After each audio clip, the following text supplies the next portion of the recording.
Once one of the city's most populated areas, it's now a ghost town. Welcome to WatchMojo, and today we're looking at the most violent clashes between antagonistic criminal enterprises. The president of El Salvador has pledged to dismantle the country's gangs and called upon members to leave them or perish with them.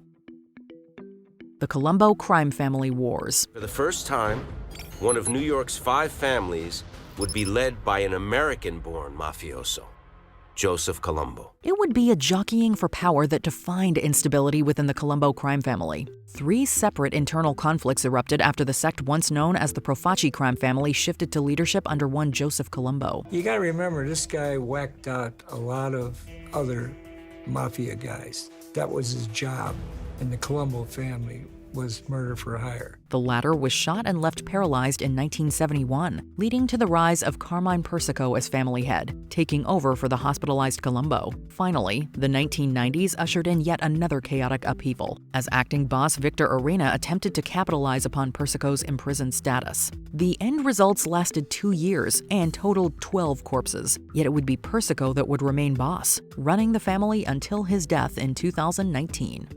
Nigerian Bandit Conflict. In northwestern Nigeria, armed groups nicknamed the Bandits and local citizens' defense militias have been engaged in a violent conflict for decades. Gang wars don't necessarily need to be contained solely within criminal enterprises. The Nigerian Bandit Conflict has been ongoing since 2011, as gangs of Fulani and Hausa bandits continually clash with Nigerian police. Local law enforcement agencies have struggled to de-escalate the conflicts between Nigerian farm and herding populations. Mere months ago, Hassan was a wanted man.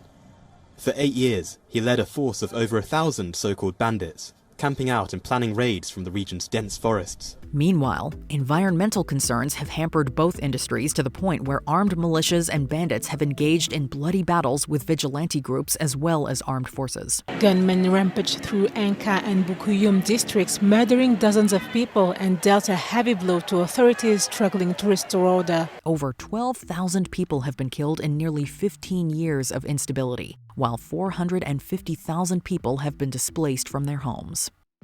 Honduran gang crackdown. War taxes are imposed by the gangs. People must either pay, leave, or be killed. The situation of gang violence in Honduras was a problem that became too dangerous to ignore back in 2022, when the country's government effectively cracked down on dangerous activity within its borders. Gang threats occur nearly everywhere in Honduras. 5 months ago, an armed gang entered this neighborhood and forced 34 families out in one night. This became known within Honduras as the Régimen de Excepción, whereby certain constitutional rights were suspended in support of public safety. Armed security forces, including military, were deployed to assist local police in the streets, while Honduras's prison system was expanded in order to house more inmates. Many neighbors here say the military presence makes them feel safe, but this is only one of a few neighborhoods around the country where soldiers are patrolling. It remains up for debate how effective these policies have been in curbing Honduras's notably high crime rate, although statistically, the crime rate has dropped since the crackdown was initiated back in 2022.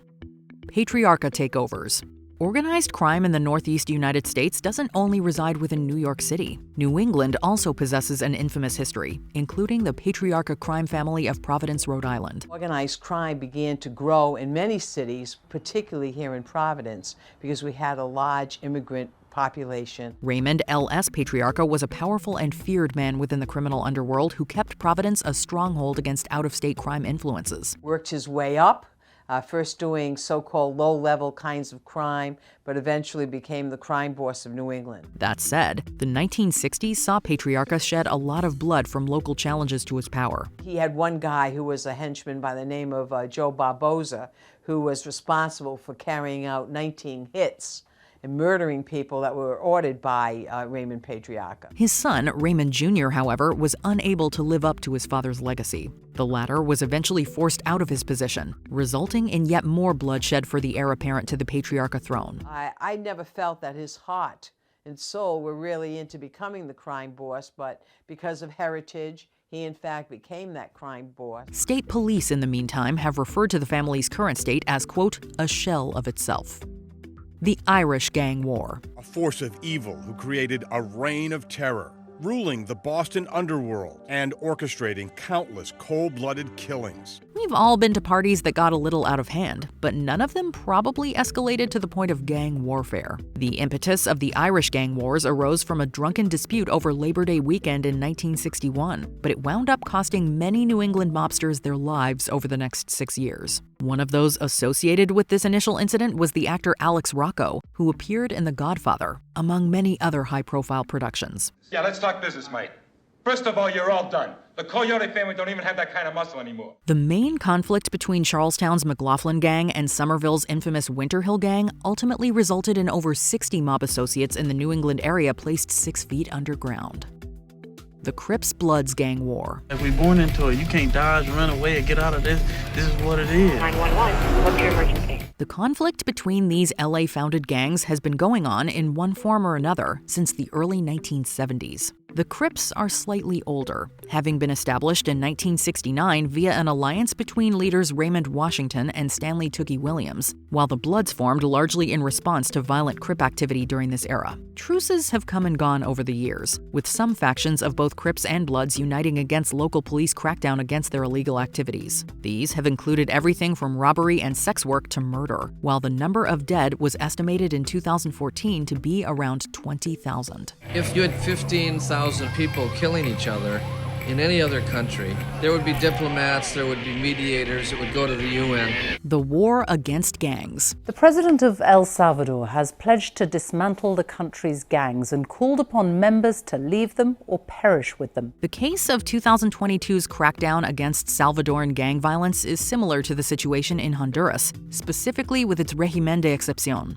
This state of emergency has effectively authorized both local and governmental forces in El Salvador to widen their net of arrests and prosecution for suspected gang activity. This includes members of the infamous MS-13 and 18th Street gangs, who have dominated the Central American criminal landscape for years. Carlos Montaño is marked for life, branded a member of Barrio 18, one of 2 notorious gangs in El Salvador. Nearly 84,000 people have been arrested under El Salvador's régimen de excepción at the time of this writing, resulting in the country's prison system substantially swelling under the pressure. These alleged gang members are the first prisoners of the complex named the Center for the Confinement of Terrorism. The gang war in Haiti. Now to Haiti, one of the poorest countries on earth, with the capital Port-au-Prince largely controlled by criminal gangs. The numbers don't lie, and in fact speak a terrible, troubling fact about Haiti's crisis of gang violence. It was estimated back in 2023 that approximately 90% of Haiti's capital, Port-au-Prince, was under the control or dominating influence of gangs. Once one of the city's most populated areas, it's now a ghost town. A vigilante opposition dubbed the Bois Calais has emerged in an attempt to stem this tide, alongside armed support from other countries such as Kenya. There have been over 10,000 casualties as a result of the gang war in Haiti, with a further 700,000 others being displaced over this chaotic and violent conflict. So just that building over there, the red with the blue, is where the snipers are shooting at you. You hear the shots? Yep. The Yamaichi War. The Yamaichi War rattled the Kansai region of Japan. It still serves as an example of some of the most horrific crimes the Yakuza are capable of. It was a gang war that almost felt cinematic, the sort of bloody violence one might have witnessed in one of Japan's notable Yakuza films from the 1970s. The Yamaichi War took place in the 80s, however, and left over 36 members of the country's criminal underworld dead. During the worst of the war, newspaper front pages had daily scorecards, tallying up the deaths and serious injuries caused by the Yamaichi War. The Ichiwakai was a splinter offshoot group from Kobe's Yamaguchi-gumi gang, one that defiantly made its mark with the assassination of the latter's leader, Masahisa Takenaka. Japanese journalists were said to have routinely written about the recurring series of deadly gun battles between forces of the Yamaguchi-gumi and the Ichiwakai. This war would ultimately end in favor of the Yamaguchi-gumi, although the numbers of both gangs were decimated by deaths and arrests. Before we continue, be sure to subscribe to our channel and ring the bell to get notified about our latest videos. You have the option to be notified for occasional videos or all of them. If you're on your phone, make sure you go into your settings and switch on notifications. The Castellamarese War. Bullets, bodies, and windows all lay strewn among the wreckage of the Castellamarese War. This bloody mafia conflict also resulted in a birth, however, specifically that of what's now known as the Five Families. In 1957, the Five Families were nearing 30 years of existence in New York City. 30 years of success, largely because there had been 30 years of relative peace. Salvatore Maranzano's forces would end up seizing control of mafia operations from its former leader, Giuseppe Masseria, in just under a year. Maranzano wouldn't be able to enjoy his self-appointed status as capo di tutti I capi, aka boss of all bosses, for very long, however, as his associate Lucky Luciano would soon lead a new, younger generation of mafioso, orchestrating Maranzano's death and establishing a new structure for organized crime. Which gang conflict do you feel had the longest lasting effects? Let us know in the comments. My neighborhood was taken over by gangs. I left and went to live in Solino for safety. Today again, I'm on the run to save my life and my children.